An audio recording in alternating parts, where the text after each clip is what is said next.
From the trading desk of dailyforex.com, this is Christopher Lewis looking at the upcoming July 8th Forex session in the Euro US dollar pair. You can see that the Friday session was indeed very bearish for this market, and certainly that wouldn't have been a surprise with a non farm payroll number coming out of America for the month of June at adding 195,000 jobs. Not quite where America needs to be, but definitely moving in the right direction.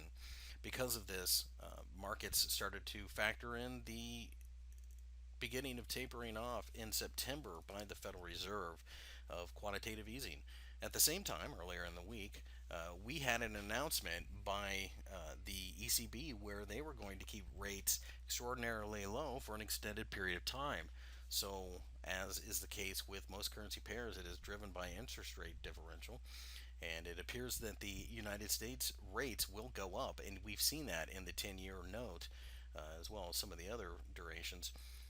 While the ECB rates should remain extraordinarily low, the ECB will step in and squash any gains in rates. So, that being the case, we've got two different directions that we are heading, and it makes sense that the dollar continues to pick up steam.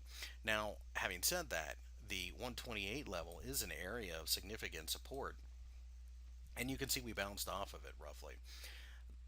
With that in mind, I would consider a breakdown below 127.50 as an actual break of the support in case we continue lower right away. Alternately, and this is what I believe is probably the more likely of the scenarios, that we get a little bit of a bounce and perhaps sell off a little higher. We need to pick up a little bit of momentum because we have come quite a ways over the course of 48 hours. Nonetheless, I favor selling this pair, just not right here. You don't want to sell right on top of support. Obviously, with the interest rate differential working the way it is, and the fact that rates in America are rising, really the dollar is king right now. You can see that dollar CAD, dollar yen, euro dollar, pound dollar looks absolutely horrible. And as a result, selling the dollar just isn't something that I'm prepared to do anytime soon.